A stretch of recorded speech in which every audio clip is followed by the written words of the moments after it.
And we're live. Welcome back to the LOOPCast. It's Tom, Erica, and Josh. The LOOPCast is brought to you, of course, by The Loop, every American Catholic's favorite morning newsletter. Good morning, Grinders. It's going to be a great show. Happy Wednesday. Happy Advent. I hope we're still kicking. Like people who grind, not people who are on the Grinder app, I guess. So. Oh my gosh, Josh. Sorry, I'm in too much church politics news. I just I didn't think about that. No, good morning, Grinders is a very common phrase. Maybe I'm showing my age again, but good morning, Grinders. Let's get this bread. So you know what? Imagine like a meat wheel.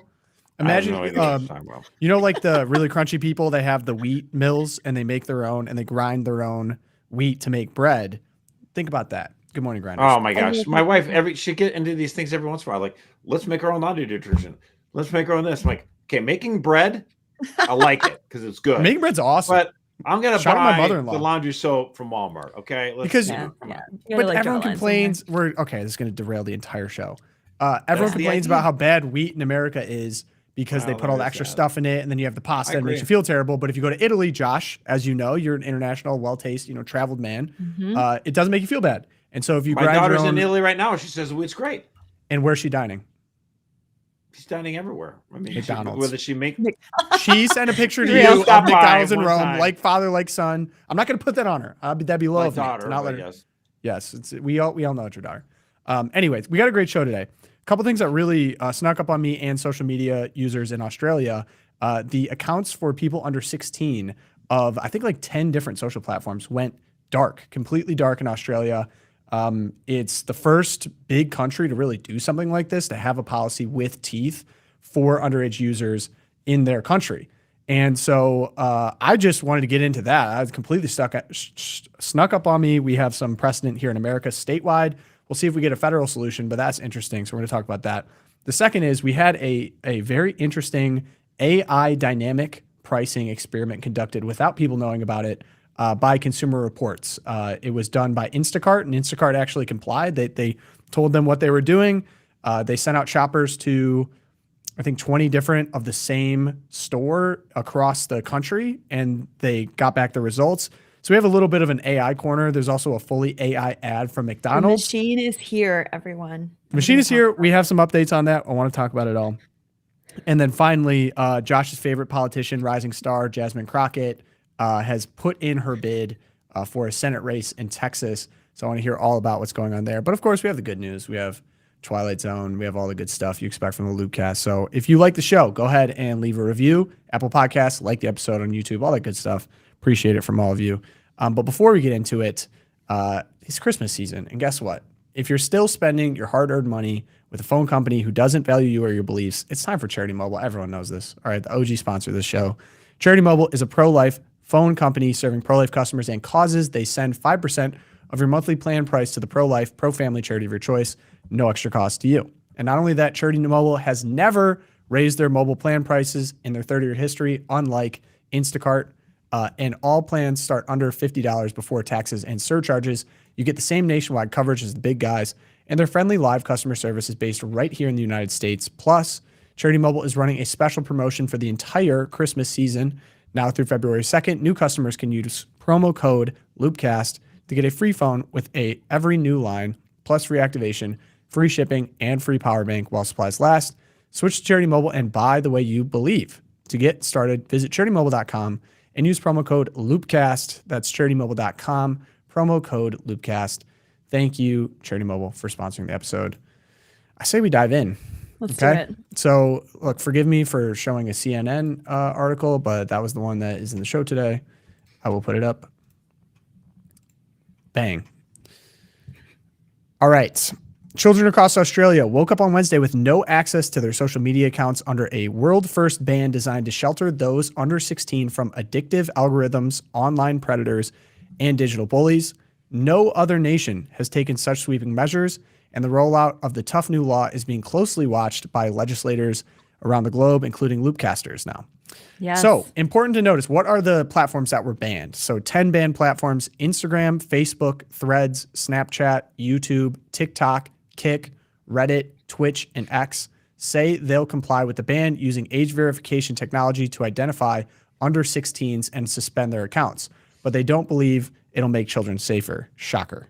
Along with the list of banned sites as a list of platforms that aren't considered a part of the ban yet. They are Discord, GitHub, Google Classroom, Lego Play, Messenger, Pinterest, Roblox, Steam and Steam Chat, WhatsApp, and YouTube Kids. So it is not completely comprehensive, but a pretty significant start, more than I've seen anywhere else.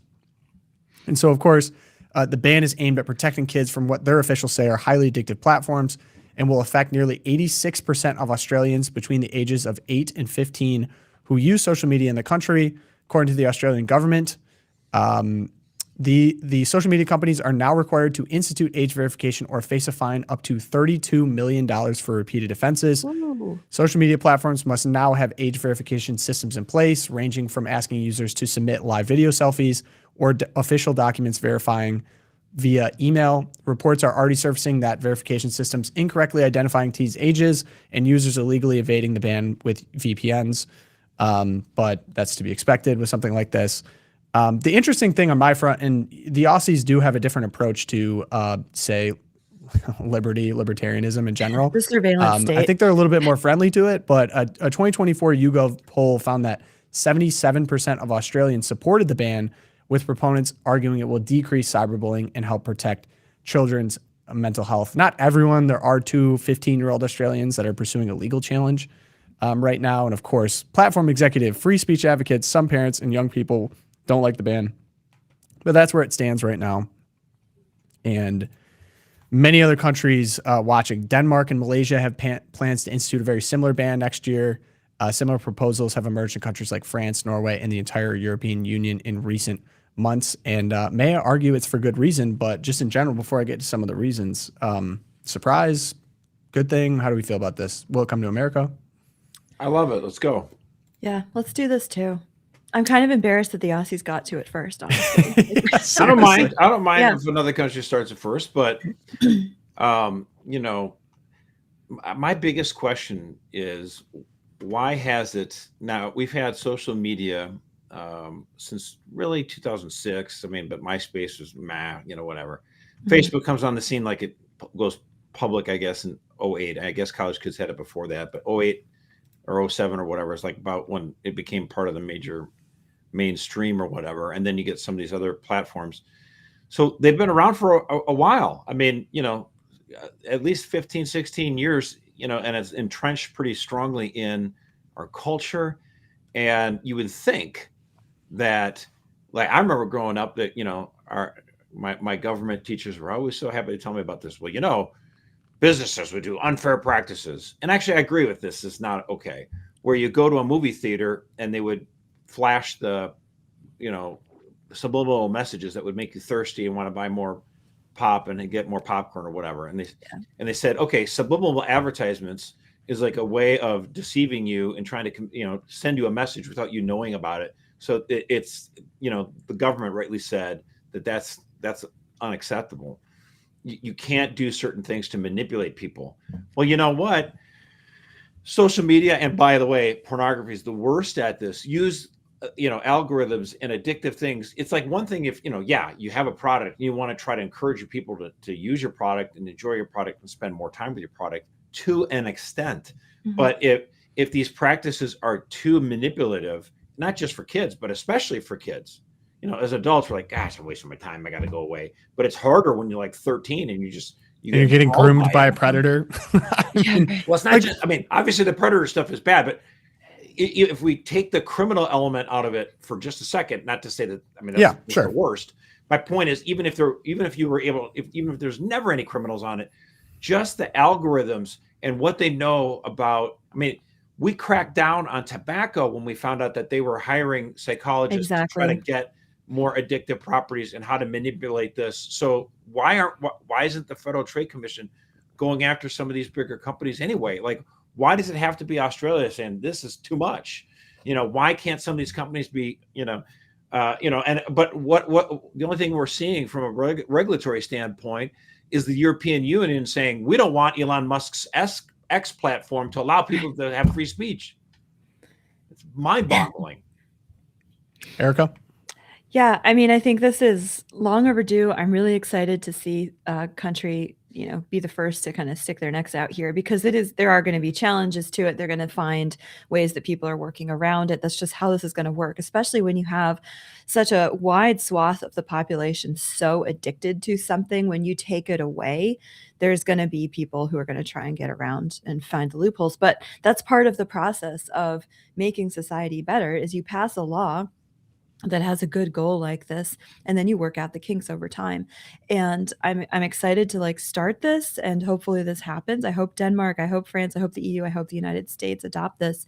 I was reminded of when we had was it Louisiana and Nevada, and maybe some other states now as well. We passed the age verification laws on Pornhub, right? Pornography. And what happened? We saw an 80% decrease in Louisiana within like 3 months on Pornhub. And 7% of that, I looked up the study this morning, 7% of that decrease, it's estimated, were minors who had been using. And if this law saves even, 30,000 kids in Louisiana from watching hardcore porn on Pornhub, it's totally worth it. So people are going to be like, oh, well, these two 15-year-olds worked around it, and these guys are suing, and there's the kids can still get on. Well, maybe. There's a couple. So there's a couple people in the chat. We're all thinking through this together. So there's a couple people in the chat make these points, and I think these come up often whenever you have laws that do restrict people's freedom, because we're addicted to freedom in America.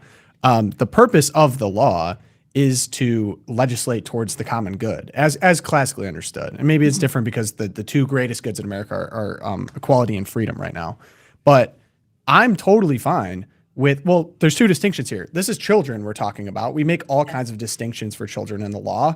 And sure, there are going to be some that use their parents' phones, but it'd be impossible to think there wouldn't be friction introduced here with age verification with this. It's going to at least take many people off of this. There may be some to get around it. Right. And a black market will evolve. I think it's actually really great to have. So, because if you use the black market argument, so then we don't legislate anything ever. Like then we have legal prostitution, right? Because then, well, there's going to be black market for prostitution. People are going to be safer. And you get a Denmark situation.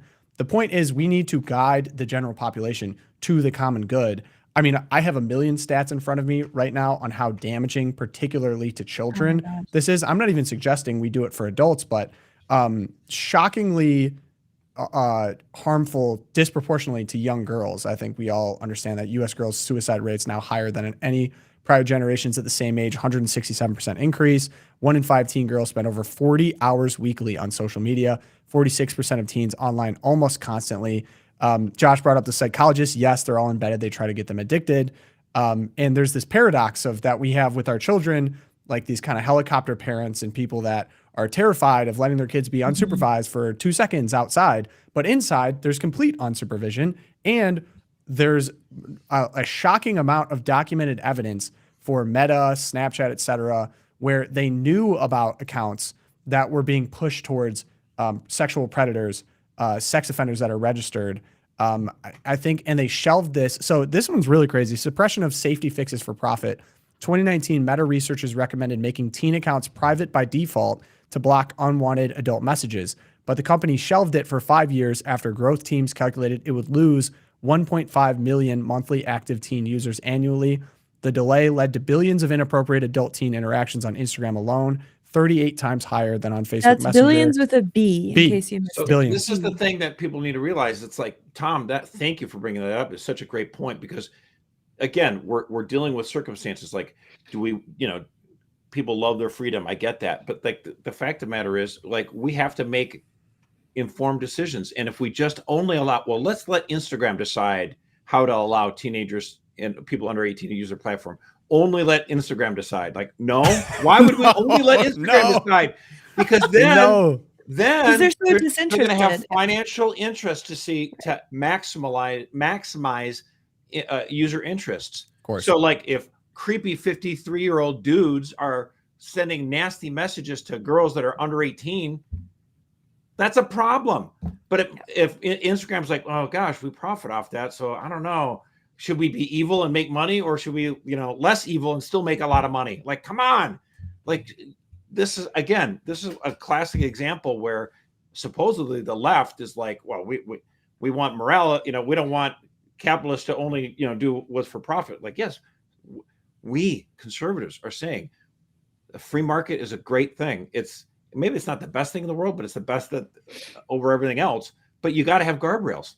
You got to have systems in place where you just, like, come on. Like, well, we do. That's kind of the thing. Like, people kind of turn a blind eye to that. And then the other thing I want to address in the chat. Some areas like this where there has been a gaping hole. We haven't. For sure. We haven't brought the regulations to bear on it. For sure, no doubt. And someone's like, well, if you ban social media using the same reason for why, people had to get the COVID shot or whatever, like, I'm of the opinion of the new Trump administration, like, you use legislation for good, and then you need to stop thinking about, what if the other side uses this, or what if it's used in this bad case? And it's like, so then you just never use proper governmental authority rightly vested to work towards the common good ever. Then you would just not do anything. And that's like a very libertarian idea that I would certainly disagree with in this case, where there is proper authority vested in our lawmakers to check the interests of the private market that are detrimental to the body politic. And this is just one. I feel like this is kind of the new smoking for a lot of people. I mean, we're putting basically like a casino. Think about what it is. Like it's giving unfettered access to children as young as 8 to a casino in their pocket in which adults can contact them and groom them. And there's like little to no guardrails, even though internally they've gotten sued over it and they've pushed it away because, of course, that doesn't help their business model. And I think the next obstacle I'd like to tackle is the Section 230 immunity, in which it just gives all these platform blanket immunity for what goes on their platforms because their thing is treated as a common good, as a public good. And I think that just right now where it swings in the pendulum, we're way too far in the freedom of a lot of these places to just been really the Wild West for detrimental effects on children in particular. I'd be happy to even move that up to adults at some point, but children should be something we can all come together and really, because I mean, I have all this stats in front of me. Billions with the B is the right word, and it's been completely detrimental. Well, I agree with to someone our in the chat who's saying that the American concept of freedom has devolved over time into do whatever you want. Right, license. Which is licensed, yeah, and it's also a very pro-commercialist consume stuff. The consumer uber alles, the consumer can do no wrong. Whatever they want to keep them fat and happy. And it's like, no, no. Freedom absolutely has to come with the responsibilities and duties too. Otherwise, we just become, because the fact of the matter is we would become slaves to our own sins. And, we need these guardrails in society. Absolutely. Of course. That's like a very Marcus Aurelius understanding of education and stoicism of the young, is like the real detriment is to yourself if you don't learn to restrain your passions. And so much of social media in general, what they promote is that their business model is unrestrained passions. Go as far as you want with money, things that you can buy, consumerism, your sexual passions, go as far as you want. Don't wonder, that's the promise of this consumer society. And that's a classically understood, like the upbringing and training of your children should be the virtues in the mean, and you need to properly train and restrain your passions, order them towards the good of your soul, of your family, of the broader community. And if we really start training people that way, you're going to see that. I already see it because I see really well-raised young children, young men around me. And I'm like, it's a really beautiful thing to behold. People are asking the right questions. They're not just going along like robots. I think the argument that like freedom would just be the exercise of absolute license and follow your passions, and that when it comes to children, you're talking about people at a stage of development where they don't actually have freedom. Like a child, because we're born in a fallen state, we're born as slaves to our passions, right? We're born with the effects of original sin. And so childhood should actually be a process through guardrails, through protection. It should be a process of becoming more free from the passions that will harm you, right, as an adult. But when you take out the guardrails for children, as we have with social media, with the screens, with so much else, whenever the adults in the room fail to be the adults in the room and children are just given this license, then they never even get to the point of being free, right? They never even get to that point of actually being able to know the good life and to act as they want to for their good and for the good of society. So it's the arguments coming from Australian families already with these like 15-year-olds suing to get their accounts back because free speech and whatever. Crazy. It's a complete inverse of what actually happens in a developing human person. So go John Paul II quote, love that. Freedom consists not in doing what we like, but in having the right to do what we ought. Thank you, chat, for providing a little JP2 for us in the morning. And it's interesting to kind of follow how this trickles into America. I was looking at, there is no federal solution right now. The closest thing that we got was the Children's Online Privacy Protection Act. It was, it was so weak. It's just covering under 13s, and it was focused on data collection rather than an outright ban. So it doesn't get into the substance at all. It's like, well, you know, they can do it, but like, we'll just not allow them to collect data or something. It was really weak. But Florida actually passed a ban for under 14s, and then 14 to 15s need parental consent and requires age verification. And it's already been upheld on appeal as of November 25th, 2025, reversing a lower injunction. So it is possible, like it might just trickle up through the states. And the cool thing on this is I think this is a great opportunity for some bipartisan movement in Congress. Of course, they're going to have to jump the hurdle of the fact that all these tech companies basically have them all in their pocket. But isn't this kind of why you represent the people that you represent? If this becomes a strong enough call, as I think the evidence is just overwhelming. It's the new smoking. We need to get something done here. Well, in Australia, it's an 80-20 issue. I mean, that was what Right. the polling showed. So if it's even close If it gets to that, here, yeah. Well, and you know, this is why actually Ron DeSantis, governor of Florida, was saying, I don't want national standards for AI and all this other stuff on tech, because we want the states to have the ability to protect their kids for you know, this and that, like you're just mentioning, without the federal government coming in and saying, no, we've applied a national standard, we're going to override what you're doing. I would hope any legislation on the federal level would not supersede protections, whether it be for children or for AI or whatever. Allow the states to have stronger standards if they like. You know, again, but we get this like, well, I'm making a nice standard, so it's what? So it's good for big companies? Like, come on. Right. In this case, though, a federal minimum, I think, makes sense. I'm not against that, of course. That's what I'm saying. I just don't want it to be, you know, I would like, you know, if allow states to go further in their protection. If they want to. Oh, yeah, correct. good point. Like with abortion, right? So we were talking about AI. We kind of led to this one pretty good, and then I kept going. Man. So this Consumer Reports article, fascinating. I read through. They have some good graphics here. But Erica, I had you take a look at that. Yeah, I took a look at this. Oh my goodness. Yeah, Tom brought this to my attention this morning via Morning Brew. So thank you, everyone. Yeah, Morning Brew. So yeah, they did a great job on this one. So this was the Consumer Reports actual article. I'm just going to quote from them. Many U.S. shoppers who order grocery deliveries through Instacart are unknowingly part of widespread AI-enabled experiments dating back to 2022 that price identical products differently from one customer to the next, sometimes by as much as 23%. For those of you who are interested, that was on the wheat thins. That's what was the biggest price. The report came from Consumer Reports and then Groundwork Collaborative. They did a months-long investigation undercover into this. They said Instacart's algorithmic pricing experiments were found to be occurring through the platform at the biggest grocery retailers, including Albertsons, Costco, Kroger, Safeway, Sprouts Farmers Market, and Target. So how did they do this? Instacart says that it was a random selection of 437 shoppers who they followed throughout the experiment. They said that they didn't use any personal or demographic data. But critics are calling this, which is the next step, by the way. That's which is surveillance pricing is the distinction there. They say this is dynamic rather than surveillance, but exactly hard to imagine they're not going to start. The next step is consumer exploitation. They're going to use what they know about you to what's the maximum price this individual is willing to pay on this item. All told, the price variations, this was an estimate from Consumer Reports. If this goes into effect widespread, it could cost families for $1,200 additionally a year on groceries, based on how much Instacart says the typical household spends on groceries. Now, Instacart came back. They acknowledged that this has been going on. They did not deny it. They said, yes, we've been doing this, but it was all for your own good. Yes. Instacart told CBS News in a statement that 10 of its retailer partners are using pricing experiments. They didn't say which ones. They said, quote, just as retailers have long tested prices in their physical stores to better understand consumer preferences, see, it's all about you, a subset of only 10 retail partners, ones that already apply markups, do the same online via Instacart. See, it's no big deal, guys.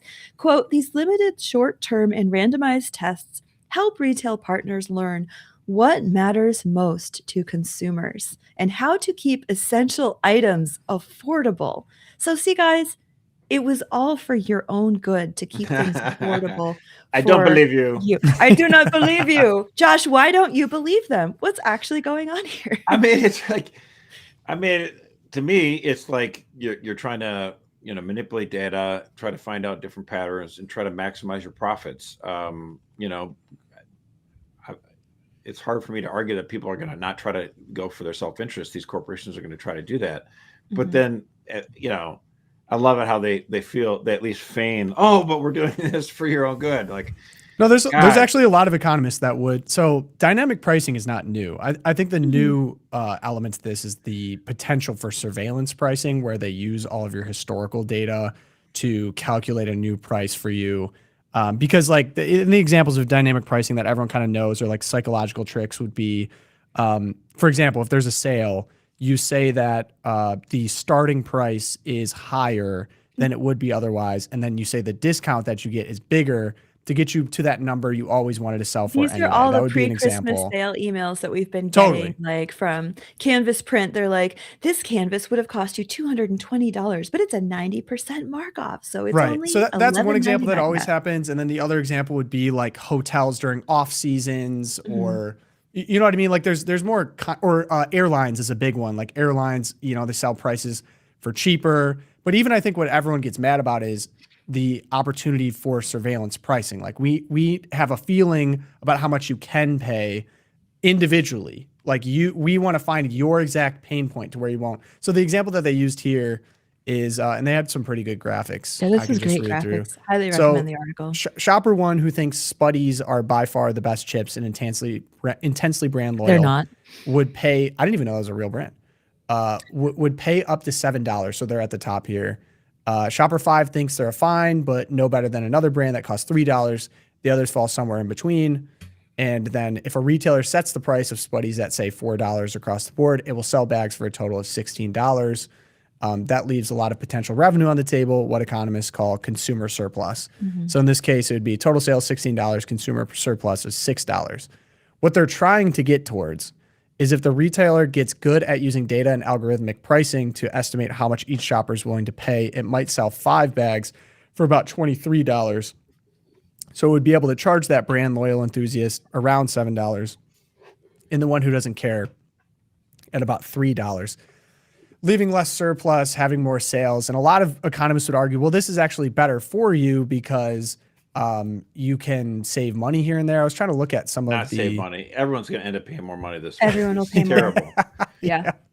This is like one of those things where I studied economics at Hillsdale College, very free marketplace. Okay. And in general, I think learning about market economies and how they work, and I think it's very helpful. You understand incentives, you understand opportunity costs, you understand like, why is there price gouging in a hurricane? All this supply stuff and demand. All that stuff is very important or whatever. But I remember one thing that stuck out in my mind. One of the professors, he said, if a drugstore was trying to hire somebody as a manager, and they offered $70,000 or whatever it is, and the manager said no, he wanted to stay at his be a different job that paid him less. He's doing a disservice to the rest of the economy because he's obviously so gifted. He should level up and take the promotion. Now, normally people take the incentives of more money, and they take the job, and maybe it costs more hours. And his thought was how it was bad for the greater, national economy that Fred didn't take the promotion and end up working more hours and getting paid more money. It's like, well, wait a minute now. What the hell is economics all about anyway? Like, if it's better for him to be like in the job he's at so he can participate in the in the youth as a coach for the youth team, then maybe that's what he wants in life. So like, just because, well, it might be more efficient this way, or it might be better that way. It's like, that's good. Allow that to inform the choices that we make, but don't make it that we're subservient to like this, the invisible we are hand. slaves to this Big system. brother. We should not be. And I think, again, well, we can maximize profits for shareholders. And no, you know what? I don't want companies to manipulate data this much. Now it's, like, and this comes up, we were talking about social media. So Instagram and Facebook, and women especially get really, oh my gosh, I searched for something, I mentioned that I needed to buy laundry. Now I'm getting laundry soap ads. This is such a pervade. Well, People don't like it. That's sort of an algorithm thing where it just spits the words out, and it's not like they're spying on you per se. But this would be much more horrible if they somehow like, oh, well, we studied all the, like, look, if Walmart knows I like to buy jars of peanuts, then they might be like, hey, would you like to buy a jar of peanuts? That's, I guess, within reason, that's fine. But then if they say, oh, we can keep pushing the price up on this, you've got to be good consumers. You got to not just be asleep at the wheel, because they will milk you for everything. This is it's making it much harder to become a good consumer, or for you to find edge, because you don't even know what's going on. And what if they share data? So they share, Walmart shares the data with Aldi, so that way, hey, Josh always likes to buy, jars of fresh salty peanuts, and we're gonna make sure we can, everywhere he goes in town, he's gonna pay more than everyone else would. So that's the kind of stuff, like all this stuff. This all relates to it. We talked about social media and all this other kind of stuff. Why have we not gotten some sort of, digital bill of rights where, there would be limits to that which, your information would be shared? Because so many of these companies is like, oh, you want to participate in Facebook or X or Instagram, which all of your friends are, you have to sacrifice all of your privacy, all of your personal data. No. Right. To me, it's analogous to, if not the same kind of thing as the social credit system that we see in China right now, the digital footprint that the government surveils its citizens with. So, if your social credit in China drops because of something you said or something you posted, or you didn't play nice at the job site the other day, you can't take a train, you can't access your bank card. It starts to, and this is the same sort of potential happening, but in big business in the market, and Walmart having your information and starting to, it's not like they're going to say, oh, we're cutting off your credit card, but you can imagine this very quickly devolving into a scenario where, say, for example, Walmart buys all the data from social media and Twitter, and my past purchases on Walmart Plus for store pickup. They do the same thing with my husband, Todd, and they start to realize that they could charge me something different if I'm on my phone than they charge to Todd. It could get down to that granular and that invasive into our lives. Because the potential with AI, with ChatGPT, it already exists.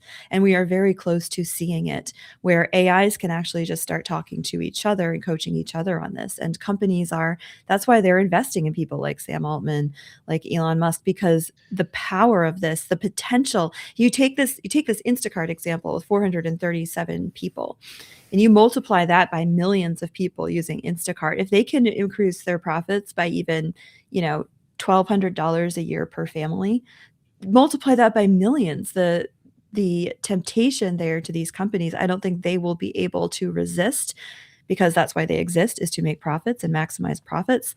So there's going to have to be some kind of stepping in with policy, guardrails, to get a guardrail. Well, and everyone thinks that the future is going to be like the Matrix. We're all plugged in our brains or something like that. But it's probably going to be more like Idiocracy, where the guy is just sitting there and he's like, by his TV and shouting at the TV and drinking a big Slurpee and just eating. And there's the fat people in Wall-E. That legit terrified Wall-E me. was so scary. Was the people I floating still have around nightmares about Wall-E, like floating around, because Can you guys help me? Can you guys help me flesh out a point here? I'm really trying to get to because McDonald's did another fully AI commercial, and it's super. It pulled it.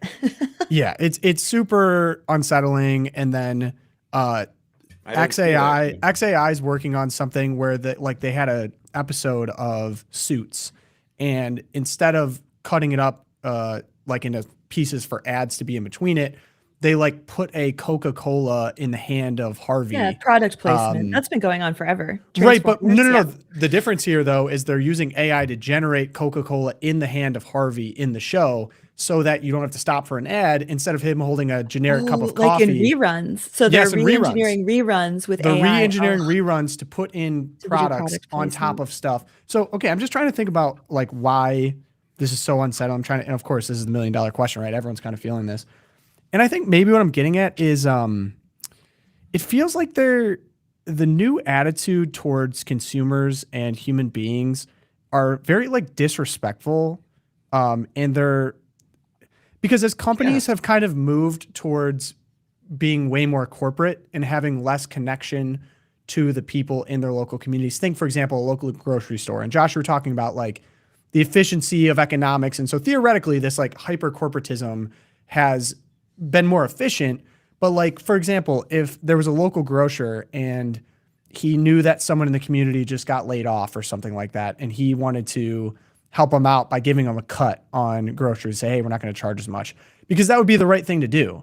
But in a corporate environment, you wouldn't even account for that kind of thing, because there'd be no concept of like right or wrong, or you don't even know the people there. Or for example, like welfare. But I mean, with McDonald's, here's the other thing too. Consumers like cows, like just right, like we're all like lab every rats. 12 hours. Because what's the thing with the McDonald's ad too, which is super unsettling and gross. And why does it feel wrong? Because yeah, it's just an ad. You know, why do you watch it? But it's almost like you don't even respect me enough to put some creative energy into making an entertaining commercial. You're like, we're going to go for the absolute bottom of the barrel, cheapest, most efficient. Whatever, get this, you know, slop in your body, McDonald's. Let alone not even getting into the product itself, but just the way you advertise it. It's like, we don't even respect you enough for that. Or we don't even respect you enough to give you a show that you love in its original form without trying to sneak in something to try to get like a few more bucks out of you. It's just so, it's just, I feel like there's more dignity to the human person. And while the previous way of life was maybe more inefficient, quote unquote, there was something more human about it that I think people kind of miss or reminisce upon. And maybe I wasn't even alive for this period of time. I just don't like where a lot of this is accelerating towards. Yeah. Right. I mean, this is where like, you know, even, okay, so Pat Buchanan, right? Super conservative. And the magazine American Conservative, which is like paleo conservative, super conservative. They would talk about even in 20 years ago how mass industrial agricultural farms were not good, and farming is just thought, oh, farming plus capitalism plus Republican. How dare you criticize anything? You know, what are you liberals? Like, no, hold on a second.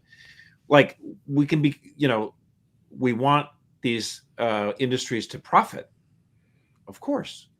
But it's like, again, like maybe you have too many, chickens in this coop. Maybe you're not giving the cattle enough room to move. Like, come on, there has to be some guardrails.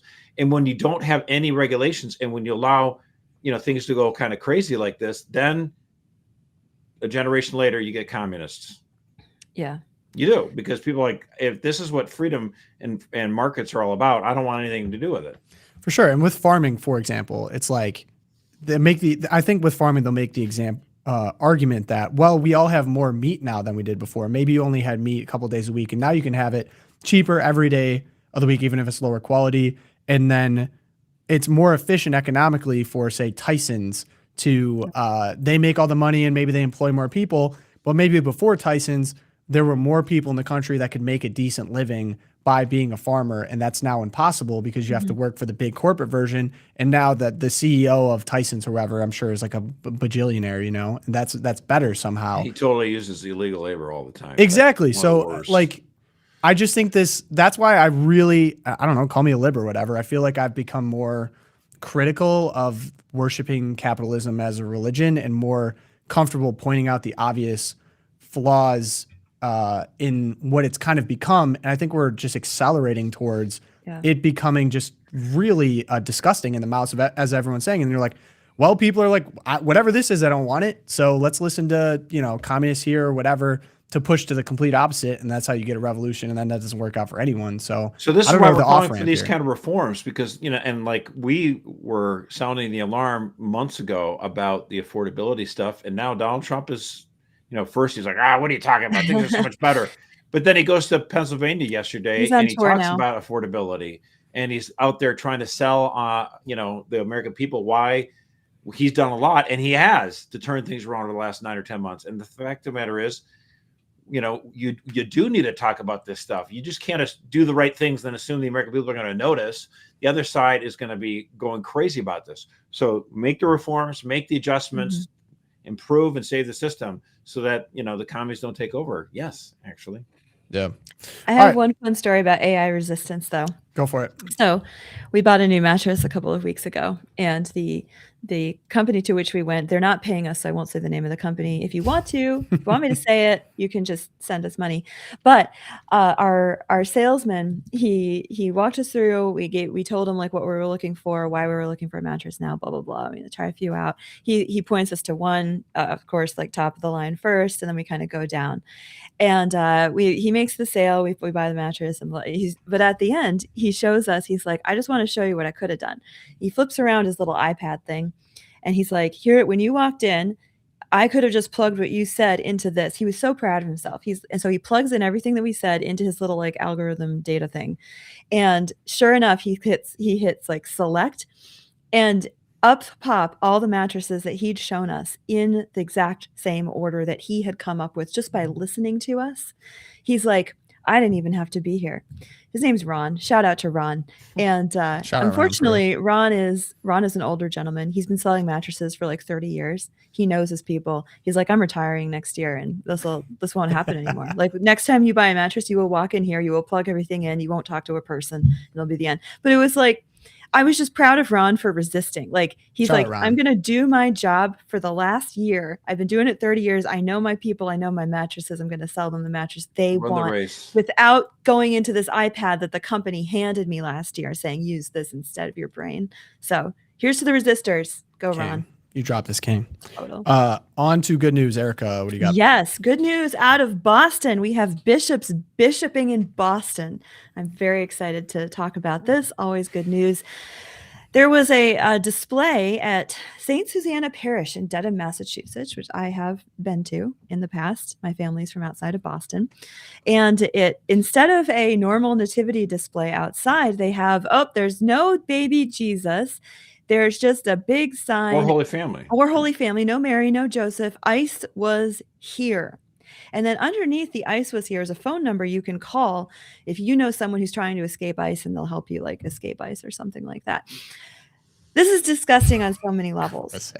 The good news is that the Archdiocese has ordered the removal of this totally sacrilegious display outside of a Catholic church.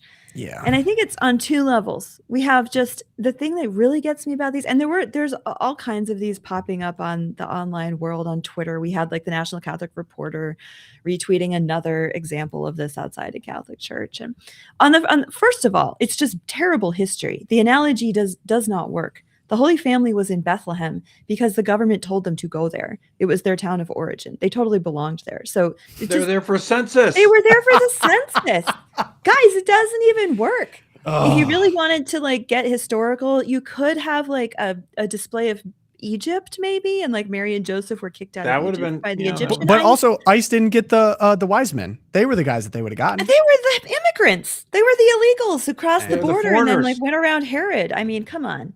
At least get your history right. But also, I mean, that's sort of like the fascistic level of like, it's just offensive to anyone who actually respects the Gospels for their own historical integrity. Right. But also just the utter lack of reverence to the purpose of a religious display outside the church, which is to honor the incarnation of Jesus Christ, and to use that to make these political points and to exactly. Go ahead, Josh. I know you have thoughts on this. Well, the incarnation and then thus the nativity of our blessed Lord should be subservient to the greater goal, apparently, of attacking the president's immigration policies. The message. So to them, apparently at this parish, celebrating the Lord and his birthday is not the most important thing this Advent and Christmas season, but attacking President Trump. And it's so funny because when we posted about this on social media, we had somebody who was like, isn't your name Catholic? Vote? Like the whole point of what you do. And it's like, yes, You are right. Thank you very much for telling me something I didn't realize. Yes, the job of a Catholic vote is to try to enlist Catholics, educate them, and get them mobilized to vote. It is not to convince parishes to put posters and political placards and slogans inside of the nativity scene and take away Jesus. Jesus is the reason for the season, not protesting immigration policies. So that this was truly vulgar, and it's very unsettling. Mm-hmm. And the thing is, we as conservatives or traditionalists don't want it even for something that would be on our side. No. For example, Frank Pavone used to be Father Frank Pavone. He's a friend of mine. Okay, I say this with love, but he had brought out the remains of a dead child who had been aborted and placed them on the altar. And at least I feel like his heart was in the right place, but like it was just not appropriate. And so no, like the holy sacrifice of the Mass. I know that you're trying to say like Christ, was offered up as a sacrifice, but that child didn't sign up for that. And that's not what should be done with regards to the liturgy. And so I felt it was inappropriate. A lot of other Catholics thought it was inappropriate too. Yeah. But I understand at least the goodwill. And even then, like these people truly feel like taking foreigners who are here illegally and returning them to their country is somehow bad. Like, okay, we can disagree, but don't use the nativity scene to, and hijack it for your political purposes. And it was so funny. NBC did a story where they said over a third of the 220,000 people removed, illegal immigrants removed, didn't even have criminal records. And I'm like, why do you think that's a good highlight for you to talk about? Because that tells me a lot of them had criminal records. My goodness, like, wow. You mean you mean ICE has removed over 100,000 people who have committed violent crimes other than Josh, illegally? You're missing out on they crossed the border illegally. That is a crime.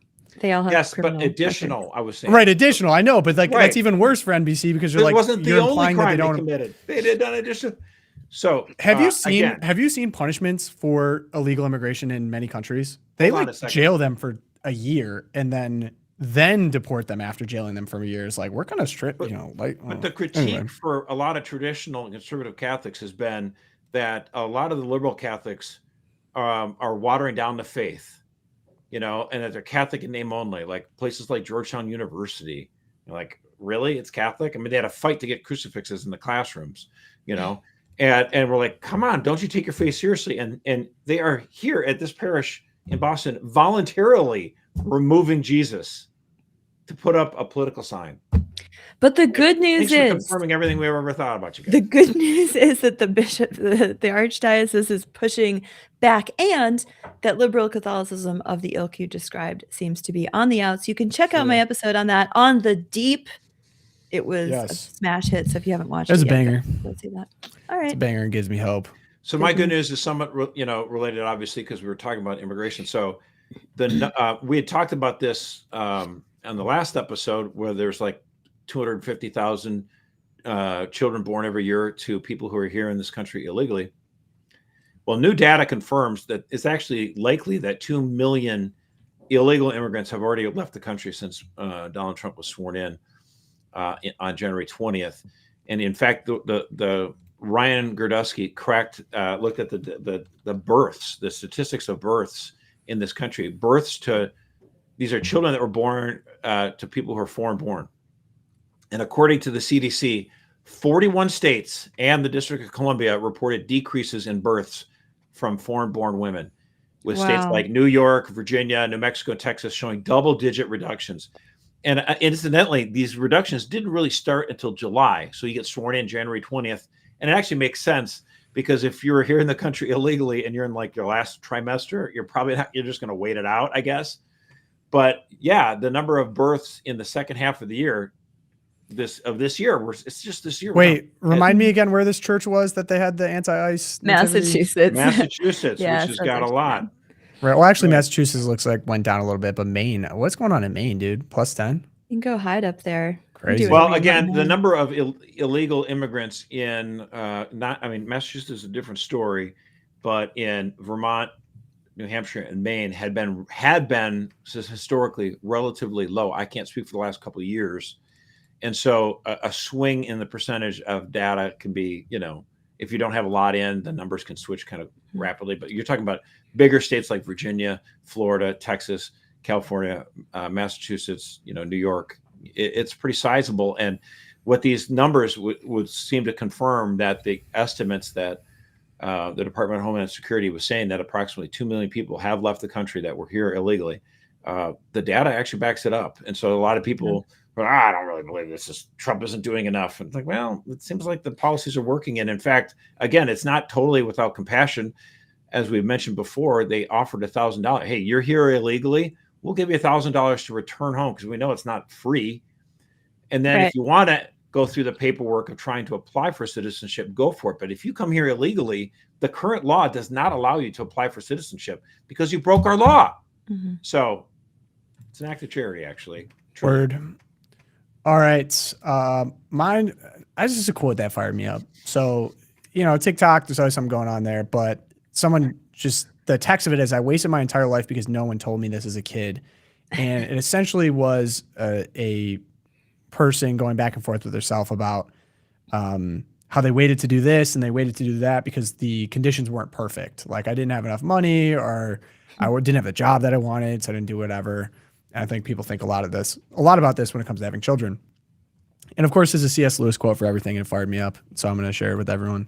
How we behave. If we let ourselves, we shall always be waiting for some distraction or other to end before we can really get down to our work. The only people who achieve much are those who want knowledge so badly that they seek it while conditions are still unfavorable. Favorable conditions never come. There are, of course, moments when the pressure of the excitement is so great that only superhuman self-control could resist it. They come both in war and peace. We must do the best that we can. So everyone just write this above whatever you got going on right now. Favorable conditions never come. And remember that the man who said this managed to complete his graduate work in like English literature in the trenches while he was fighting in World War I. So C.S. Lewis is saying this from experience. He literally continued his education and became one of the most learned men in Oxford while he was fighting Germans in the trenches, the worst conditions of battle. I just want to make sure I understand what you're saying with this quote. So like, in other words, don't delay stuff. Like there's too many people in too many ages will say that waiting for the perfect moment before they, go for that job, ask that girl out, all that kind of stuff. Is that what you're trying to say? Timeless advice, yes. And also, I can personally relate to C.S. Lewis because, similar struggles. Like he was in World War I, and my wife woke me up last night because I was snoring, and then my kids woke up 3 times, and I still did the show today. So I'd say we got a similar thing going on, me and CS. Kind of spiritually connected in that way, but on a serious note, fire me. No, I think that is permanently good advice. I feel like so many. I mean, like, look, don't wait. When Brian, Joe, and I, when we started Catholic Vote, I mean, like, what kind of experience did we have? Like, there had been 4 or 5 other attempts to try to start an organization like this, and I'm a son of a mailman. I'm like, and what I'm going to be able to do it, But are you really the son of a mailman? Yes, my father's a postmaster. No way, dude. That's awesome. So then I become editor of the Loop, and I'd like to say that we both became man of letters. Every good story starts with, I did this despite the circumstances, okay? Mm-hmm. AI is weird. Economy's struggling right now. Whatever. It doesn't matter. You need to do it. Go do it. The conditions will never be favorable. Get it done. If you need to get something done today, get it done. There's no excuses. And I actually, I watched this interesting video about the marketing strategy and decline of Nike. And first off, Phil Nike, traitor to the country, he just went abroad to find slave labor and ruined his brand. But the second thing that they ruined was they changed their commercial strategy from ruthlessly pursuing greatness, excellence. Just do it, of course, was their thing. And then they kind of pivoted to all these like dumb, trying to make political points or like marginalized communities, yada, yada, yada, whatever. And of course, then the brand lost the allure because the allure to the brand was it doesn't matter what's going on. Doesn't matter what the odds are. Just do it. Just get it done. And people loved that about Nike, and then they lost it. And of course, they're blowing up. So just do it. The conditions Tom, will I never think be you've favorable. got stage advice. I brought this up before, but this is the laws of the public policy process. Everyone should go look it up online. It's available free. The Laws of the Public Policy Process by Morton Blackwell.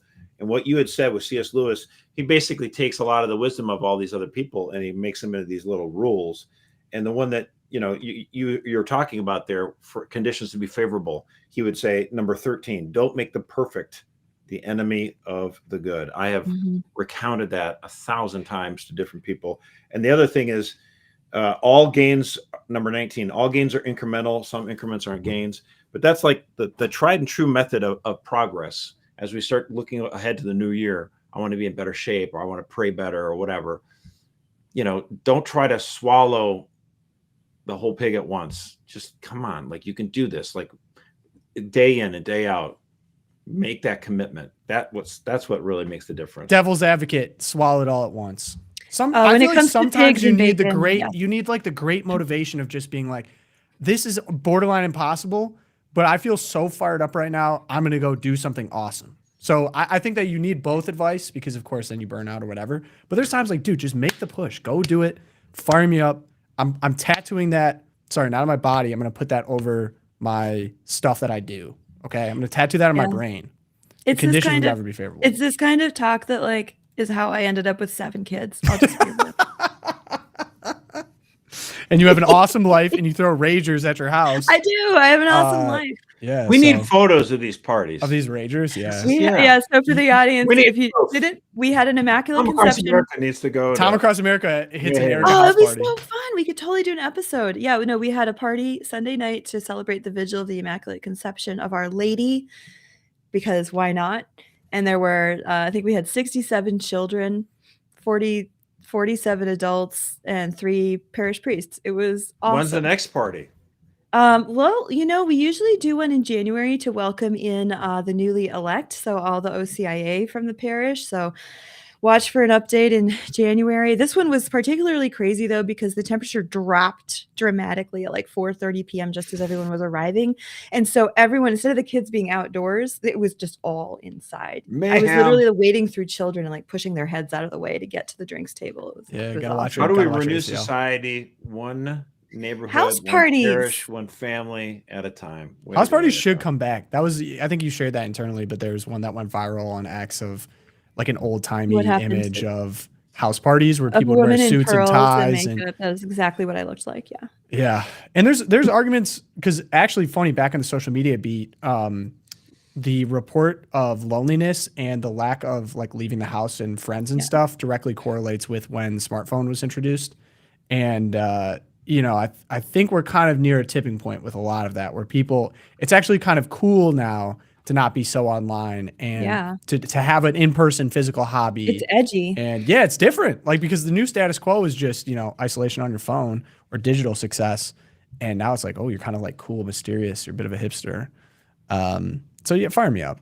Josh, I'll donate this one to your, I just want to hear your thoughts on Jasmine Crockett. Speaking of just doing it.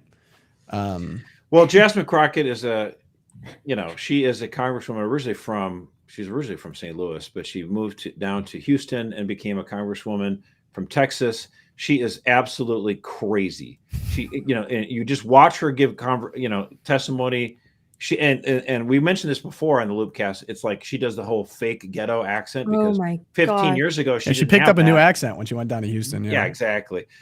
But so here's the thing. The Republicans in Texas decided to redraw their maps, and what it's going to do is eliminate, basically make it so that 5 Democrats who will represent Texas in the House are going to lose their seats likely, and one of them is Jasmine Crockett. Yep. She's got nowhere to go now. So what is she going to do? Well, should we watch her intro video? Let's do it. All right. It's glossy. She's the new star of the Democrats. How about this new one they have? Their new star, Crockett. How about her?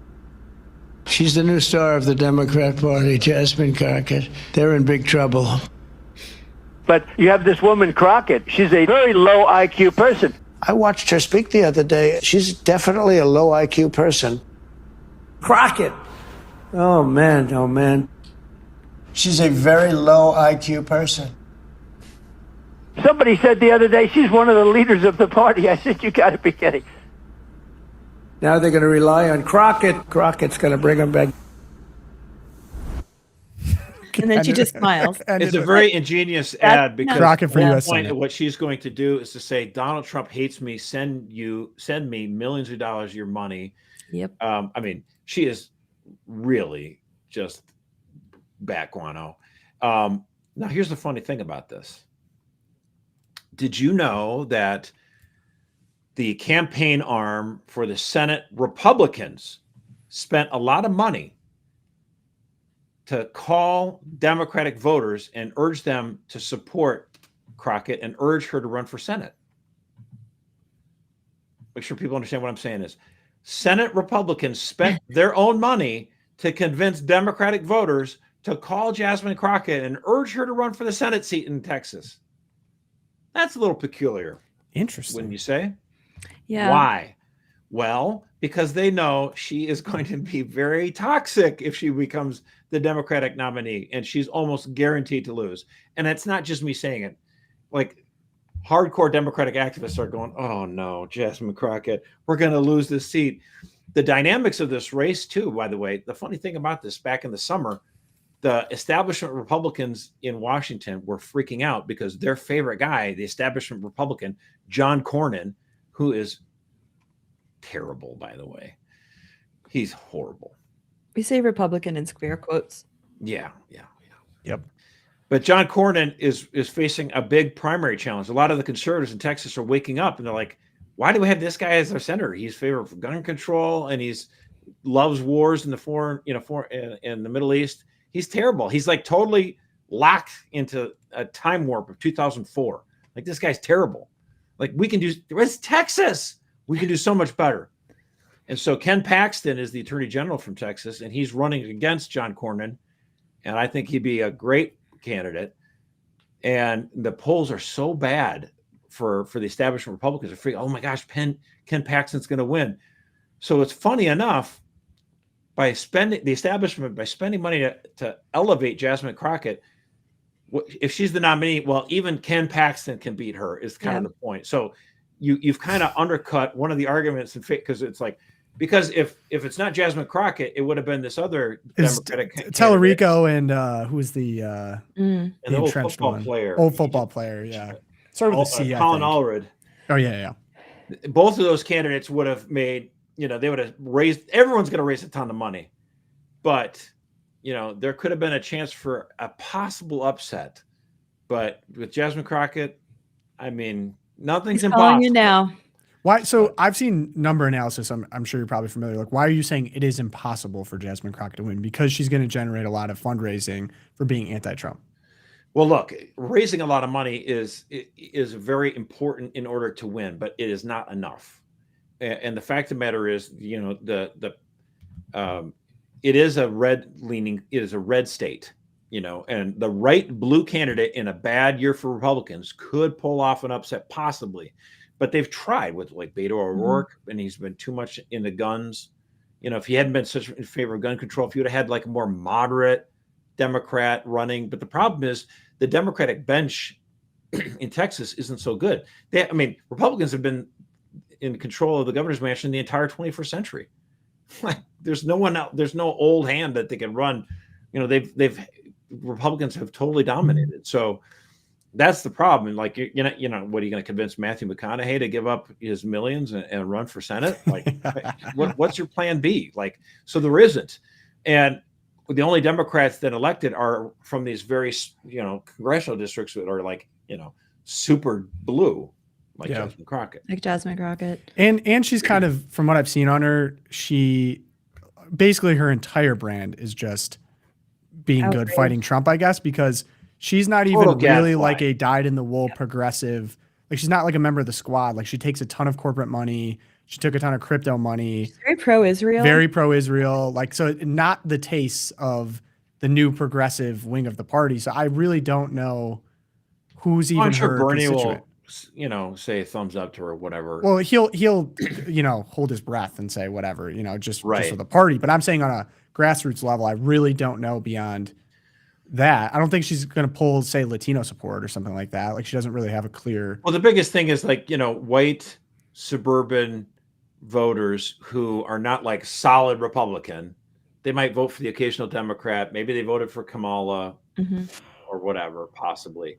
That kind of voter might have thought about voting for Colin Allred or Tellerico. He's like Tellerico, whatever. he's kind of like a soft-spoken, progressive Christian Democrat that's a little bit more centrist. His favorite thing to do is quote the Bible about how horrible pro-lifers are. Yeah, he went on Joe Rogan and it was like a whole thing. So that's a perfect thing for like a squishy, suburban moderate who's like, oh, Ken Paxton's too conservative. Well, if you have Jasmine Crockett, who's just absolutely backguano and says all the horrible things all the time, you're like, yeah, I don't want that as my senator for the next 6 years.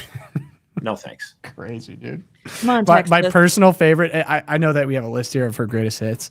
My personal favorite was when she accused Mike Lee of taking a donation from Dr. Jeffrey Epstein. And it was on just the House floor. She said this on the House floor.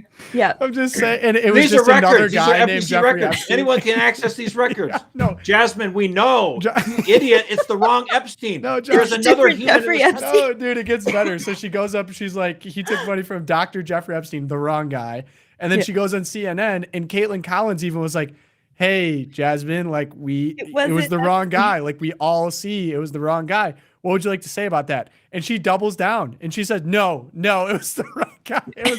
That's not what's important. She's like, that's not like, important. I had my staff. We only had 30 minutes to give a speech. So, hey, maybe don't rush the House floor and sound like an idiot. I mean, just an absolute moron. Oh my favorite was this was like last winter. It was after the election, and she's floating the idea. It was on a talk show. She's floated the idea that we needed to end taxes for Black folks. She's like, there was this celebrity who said we should end all taxes for Black folks, like reparations. And at first I was like, I don't know about that idea. But then I started thinking about it. And I thought, if we decrease taxes, that will put more money in the pockets of the voters, which will in turn stimulate the economy. So I think, yes, ending tax. And I'm like, wait, that's Reaganomics, Jasmine, but only for Black people. It was like, for example, did you know that Josh Mercer donated $100 to Kamala Harris for president on October 30th? And you're like, wait a minute, how could the vice president of Catholic vote do that? No, it wasn't me. It was a Josh Mercer who lives in California. You're missing the point, Josh. That's not the point. Yeah. Josh, you're missing the bigger picture, Josh. You're missing it. It's not what it's about, obviously. Truthiness does not actually. So I will be following this very closely because we're excited, Jasmine. I'm really excited for what comes out of this. Let's put it that way. And what was the deal with Ken Paxton? Didn't Ken Paxton kind of have some weird stuff going on, or what? Well, there's some scandals. I mean, whatever. I'm not gonna do a deep dive on him right now. Like, is he flawless? No, but I feel like he's been exonerated on several of these things, and he's 1,000 times better. John Cornyn, come on, man, we can do better. I'm not even talking about the personal side. I'm talking about he was sued over, or did someone try to impeach him or something? Yeah, it went nowhere. I mean, yeah, there's a lot of establishment rhinos in Texas. By the way, Texas, we think is like, it has voted Republican solidly, obviously, for the last 30, 40 years or whatever. But the Speaker of the House in Texas for the longest time was like super liberal. And Joe Strauss drove me crazy. We couldn't get school choice through that legislature for the longest time. Massive fight. And we finally got it in like last year. And it's like, come on, man. Yeah. So. Okay. On to the Twilight Zone now. Josh, you're up first. All right. Hold on a second here. Getting all up in jet. Okay. So this is kind of like a Twilight Zone. This is kind of also, but a little bit of good news though. So I like to dog on King Charles in England, because he's mostly just an idiot, and he does whatever the left will say, and he's very pro-Muslim and all that kind of stuff. And but didn't he took away the royal title for Prince Andrew? He's not Prince Andrew anymore, for Andrew. Right, for Andrew. Yes. Andrew Mountbatten. But here's the thing. He did something good. So I'm going to give him credit where it's due. Do it. King Charles attended a service and lit a candle for persecuted Christians when he at a service in Westminster Abbey. So I applaud him for this. But I just want to say this: every once in a while, you get people in our own country who like wish we had like a monarchy or whatever, and like, oh, it'd be so great. And it's like, what? So we can have someone like King Charles? I mean, is he in any ways going to bring about a true revival of England and realize that? Like so many of these Muslim immigrants are. To be fair, is it really a monarchy in the UK right now? Come on, you're really gonna. He has no power. He's all symbolic. That is also true. But he could. He has no political power, Make but a he still stand. has power He still has cultural power. Okay, The sure, royal sure. family has massive cultural and a lot of power. money, for crying out loud. Yeah, true. I'd like to see reparations for all the Catholic churches and abbeys that were destroyed. I know. If you're gonna that's trash facts. them and like put graffiti in them and have raves, like just hand them back over, guys. Yeah, give 'em You don't back. even want them. Give them Take back. them back. All right, Erica, what do you got? Yep, I'm going to pull this one. Okay, so after the Great Fire in Notre Dame, they rebuilt it. Wait, Many are you talking people- about them declining playing in the bowl game because they weren't good enough to make it in the I'm playoff? talking about the Cathedral of Notre Dame. Ah, sorry. Like My bad. actual culture. Yeah, not the football team. My Tom. bad. All Yeah, right, the going Indiana back- football team this year is actually Indiana. So many people were really okay, guys. Off of football. Sorry. Twilight Zone. Yep. Many people were worried after the Great Fire that France would rebuild Notre Dame in the modernist, brutalist architecture that seems to be the favored artistic persuasion of France, for example. And everyone was really excited and happy when they chose instead to use traditional techniques to rebuild the wooden structures to give us the Gothic glory that is Notre Dame. If anyone has ever been there, it's a life-changing experience. However, they're not done with it. We got this week. They rolled out the proposed new stained glass windows. The old stained glass windows actually survived the fire. Look at that. That is a Wow. beautiful, it's world famous. It's got color, ancient techniques. It survived the fire. It survived multiple fires. It survived the Great Terror in the French Revolution, for heaven's sake. But now we're going to replace it with this. Just clip it over. Okay. Do I have to? Yes, you do. This is Twilight Zone. No. Ah! And here we have, for those of you in the audio, I'll do my best to describe this, but it's inserted where the medieval stained glass once was, is this sort of random assortment of people of color dressed, it's probably the Blessed Mother, looks like Pentecost with a lot of pink, red floor. Oh, yeah. It's aesthetically vulgar and gross. And the idea that they're going to spend millions, if not $1 billion francs, to replace all the old windows in Notre Dame, which have survived so long and blessed so many people. With this, we have more pictures. I don't know if we want to show them. It's pretty depressing. But Can we all just admit that like- art is just large scale money laundering? Seriously? Like we're gonna, you know what I mean? Like, come on. All right. Sorry. No, What are we it's doing it's here? absolute. There's a petition. You can go online. You can search for petition Notre Dame to Paris. But it's this is just it. You can't have nice things. This is why we can't have nice things. So please pray that this is ended. It's supposed to be installed next year by the end of 2026. So that's our. Maybe we should pray to Our Lady, tire of knots, that this plan gets derailed. If she can untie knots, she can tie him up too. Have you guys been Yeah. following the Louvre too? I have not been other than the robbery. There's more. No.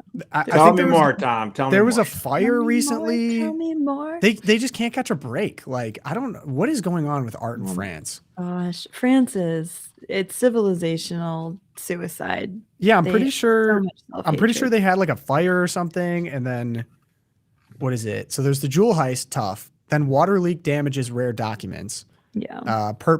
Burst pipe from a heating ventilation system flooded the library in the Egyptian Antiquities Department, damaging 300 to 400 items. That's tough. And now there's a staff strike. They can't catch a break over there in France. They don't like their 25-hour work week or what? Yeah, I guess. I don't know. It's just too much. All right. I'll round it out and depress everyone. Here's Sam Altman on Jimmy Fallon. Some could argue that he's talking to AI talking to AI. Jimmy Fallon talking to another. He's basically AI and he's basically AI. But I don't know we'll if there's play this. intelligence here, though. Here we go. And do you use ChatGPT when raising your baby? I do. I mean, I feel kind of bad about it because we have this like genius level at everything, intelligence, sitting there like waiting to unravel the mysteries of humanity. And I'm like, why does my kid stop dropping his pizza on the floor and laughing? Like, Yeah. You know? And so I feel like I'm not asking a good enough question, but it is, I cannot imagine having gone through that, like figuring out how to raise a newborn without ChatGPT. Clearly people did it for a long time, no problem. Yes. But Yeah. So I know. Do you need me to color in the lines here? Go for it. Sam Altman is in a quote same-sex marriage, and they traffic children via surrogacy, and so now he has a child that he doesn't know how to raise. It's almost like mothers solve this problem. I don't know how people raise people before ChatGPT. Yeah, moms did. And that almost Right, is like and a it's feminine not- genius and a motherhood that needs to be present for raising children. That's the biggest reason, number one, 100%. What the You heck, nailed man? it. Nailed it. The other thing too is that, you know, the intergenerational divide gets wider, and so like, just as an example, like, you know, my mom was the first of 11, and she had 3 children, but we weren't raised by any of the other aunts or uncles or whatever. You know, they were 45 minutes away or whatever, so we didn't like. We would see them only twice a year or something like that. So we weren't like in the same community or town. And so like I would have younger cousins that were, you know, but it's not like I was changing diapers or babysitting them.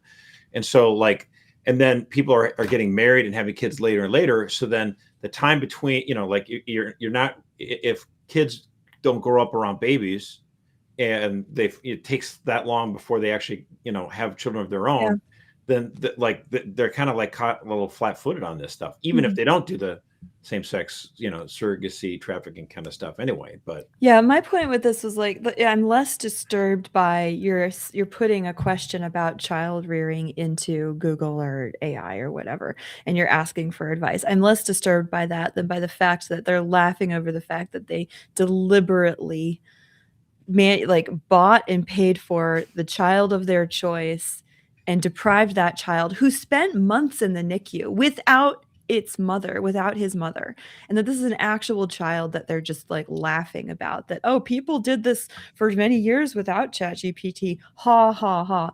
This is disgusting. Chumming it up We on need to end surrogacy now. Jimmy ban Fallon. it globally. well, ban it's it interesting that nationally. there was a post on X about a couple of weeks ago talking about how Italy passed a law banning surrogacy Yeah, Go fantastic. Georgia for Malone. LGBT couples. And the fact check on it was like, no, actually, it's for all couples. I'm like, It oh, was- dude, yes, thank you. Awesome. Even Awesome. better. Yeah, although I'm Josh, not targeting gay couples. I'm saying nobody should do it. thank you. I think we all just acknowledge the base level is like surrogacy is insane and should not be done. we've But been you know, it does against make me it a little bit forever. sad. Like I hear stories from my own mom talk about when she had us, like she had me and my brothers, that she didn't even know how to boil water. Like she always makes sure I didn't know how to boil water. I didn't know any of the things you needed to do to raise a family. My husband And- had never changed a diaper. Yeah, I never changed a diaper before I had my first child. And my mom would call my Nana daily. And my Nana told her to, and maybe you could say, oh, there's an advancement in technology for her to be able to call like telephone or whatever. But like that actually is a really beautiful thing to pass down to kind of watch your daughter go through that as she has her own kids and you remember raising her and all the things that you learned. And of course, there's value from that. And maybe back in the acceleration point, like maybe at one point, you know, it is good in certain circumstances to have availability to Google something. But now we're just kind of accelerating to a new society where you can completely sever your ties to your family, like the people that actually taught you and raised you and gave you the abilities to, in their tradition, to raise children. You can completely remove that, as we've seen through technology, through surrogacy, and then now through information with Google, et cetera. Like you don't even need to have them as a part of it. And you could say, I guess that's good in a utility sense. But of course, anyone that thinks about it long enough, you're missing maybe the most beautiful part of it is not the child itself, but the spiritual connection, the emotional connection between your family and what you love and the people that you love and the joy of getting to raise them together. It's just sterile. It's sad. It's you're deprived of what the experiences you should have. It makes me sad. I think about how beautiful that is. Like hear that story from my mom and then to go through it myself with my kids. I wish that for everyone. So just do it. The conditions are never Hold perfect. true to the tradition. Stay close to family. Don't, like this idea that, again, like I was raised by quintessential boomers, like go your own way. And I'm like, no, I want to ask you for advice. I want to know what you learned. And so I can make good informed decisions about life. Like let's reestablish those bonds that previous generations were so wanting to cut. 100%. Yeah. And it just gives you it gives the opportunity to people that are tempted to make a decision not in their interest to completely remove that, as you said. Like it pushes the most vulnerable to be like, well, I'll just use GPT, you know what I mean? Or I'll just use the internet. I don't need you. And I'm like, that's bad. We shouldn't be pushing people that direction. So anyway, we went a little over today. Fun episode though. If you want to help us out, go check out Charity Mobile, our sponsor. Thank you so much, Charity Mobile. Join the Champions Club, catholicvoto.org/champions. Go check out zeal.co for us. Loop 2.0 is where we're going to live. Tom Across America, next episode, Erica House Party. No, we got more. We got more coming. I'm really excited about that. And the new year, getting to travel around the country and have cool experiences and meet cool people. And yeah, no, I'm really pumped about that. That's next what's coming for me. But we're going to end today with prayer. Shout out to Lisa for the rack on the prayer today. It's actually one of my favorites. It's the prayer to St. Joseph the Worker. So we'll pray that, and then we'll send you guys off to a good week. In the name of the Father, Son, Holy Spirit. Amen.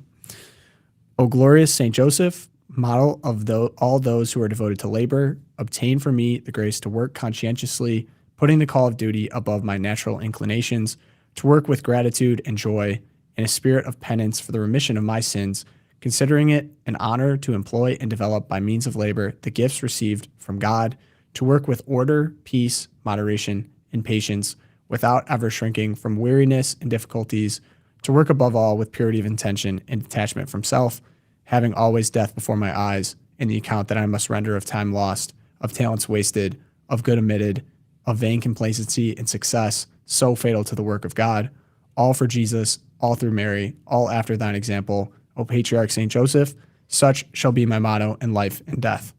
Amen. St. Thomas More, St. Fidelis, Our Lady of Guadalupe, pray for us. Great episode, guys. Got another episode of The Deep coming to you soon. Tomorrow. It's going to be great. We're cooking that one right now. Go subscribe to the YouTube to check it out. But if not, we'll catch you guys live on Friday.